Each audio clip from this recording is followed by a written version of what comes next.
Estamos en septiembre, el mes de la Biblia, en el mes en el que todas las parroquias hacen decoraciones, letreritos, conferencias, cursos alusivos a la Biblia, pero quizá lo que nos falta hacer a los católicos es lo más simple e importante, que es tomar nuestra Biblia y leerla. Pero qué trabajo nos cuesta, sobre todo en este tiempo donde las pantallas han reemplazado a los libros y que pues si leemos será solo por necesidad o será algo muy ameno, muy interesante, y pues intentar leer la Biblia pues es un desafío al que pocos le entran por lo extenso, por lo complejo que puede ser, y los que se aventuran y comienzan pues muchos desisten apenas empezado el camino. Yo recuerdo mi primera experiencia en tener contacto con la Biblia. Era yo apenas un adolescente y yo me hice ese propósito. Quise comenzar a leer la Biblia para poder decir que la leí completa. Bueno, pues entonces busqué en la maleta de los tiliches debajo de la cama aquella Biblia, o más bien aquel Nuevo Testamento, que me habían regalado, no me acuerdo si para mi primera comunión o mi confirmación, y pues bueno, que empiezo a leer. Claro, siendo un Nuevo Testamento, lo primero que tenía era el Evangelio de Mateo. Pues comienzo y, caray, pues de principio no era lo que me esperaba, porque era la genealogía de Jesús, una lista larga de nombres y nombres, y que fulano engendró a Perengano, y que es genealogía de Jesús, que Abraham engendró a Isaac, Isaac engendró a Jacob, Jacob engendró a Judá, y así todo un capítulo de puros nombres. Bueno, la primera impresión no fue como que muy interesante, pero bueno, seguí leyendo y entonces vi los pasajes del nacimiento de Jesús. Vamos a ver lo que dice de la Navidad. Pues sí, pero muy diferente a lo que estaba acostumbrado a escuchar cada Navidad. Pero bueno, seguí leyendo varios capítulos hasta llegar al Sermón de la Montaña. Y ahí fue donde me empecé yo a impresionar, o más bien a asustar, a escandalizar, leyendo cosas que, ¿cómo? ¿Dichosos los pobres y los perseguidos y los que sufren? O sea, ¿cómo? No me cuadraba con lo que yo hasta ese momento había escuchado de la vida. Y luego que te dice que aquel que tan solo desprecia a su hermano será enviado al fuego que no se apaga.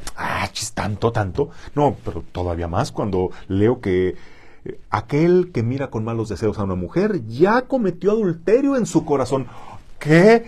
No, y cuando ya llegamos a esa parte de que más te valiera arrancarte un ojo y cortarte una mano o que irte completito al infierno, no, sabes que ya.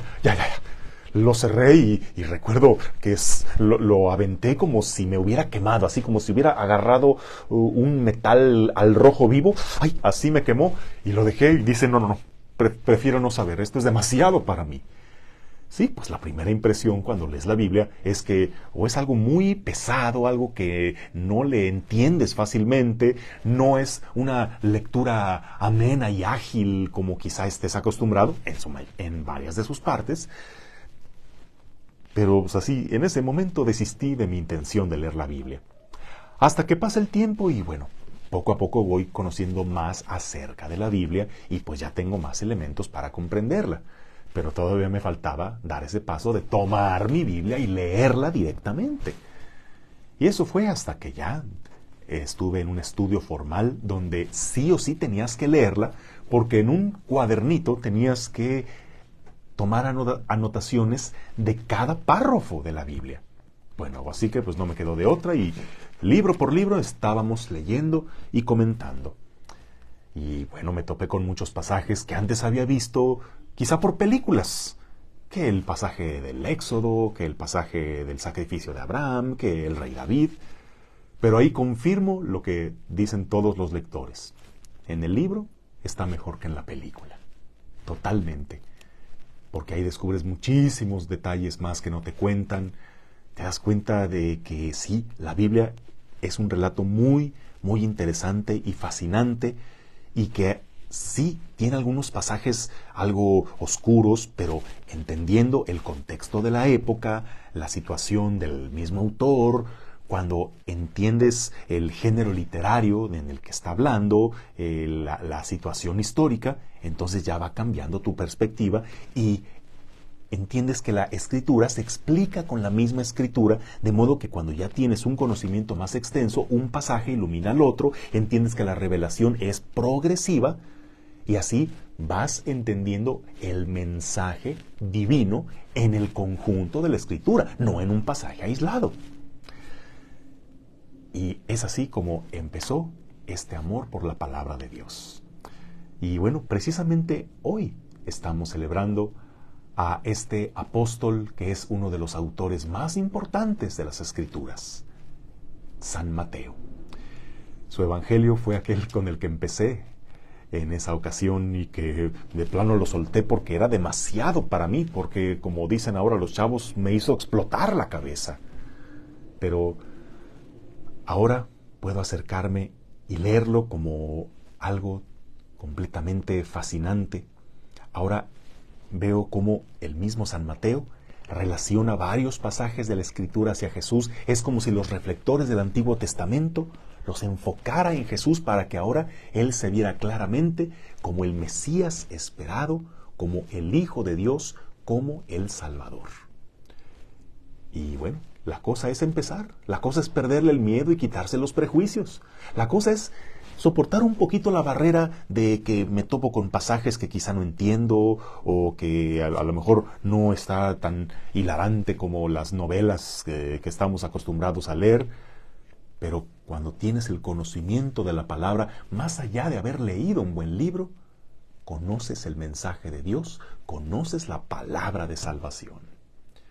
Bueno, pues quizá ya en tu parroquia están promocionando que es el mes de la Biblia, pero da el paso más importante, el que será el fruto de todos los esfuerzos de este mes de la Biblia. Toma esa Biblia que tienes en tu casa, en el mejor de los casos de adorno, y ponte a leerla. Empieza a leerla. ¿Y por dónde empezar? Si quieres, comienza por el inicio. Empieza con un libro pequeñito. ¡Oh, qué buena idea! A propósito de hoy, comienza con el Evangelio de San Mateo y poco a poco verás cuántas cosas del Antiguo Testamento tienen allí su cumplimiento. Que tengas un bendecido día en el nombre del Padre, y del Hijo, y del Espíritu Santo. Amén.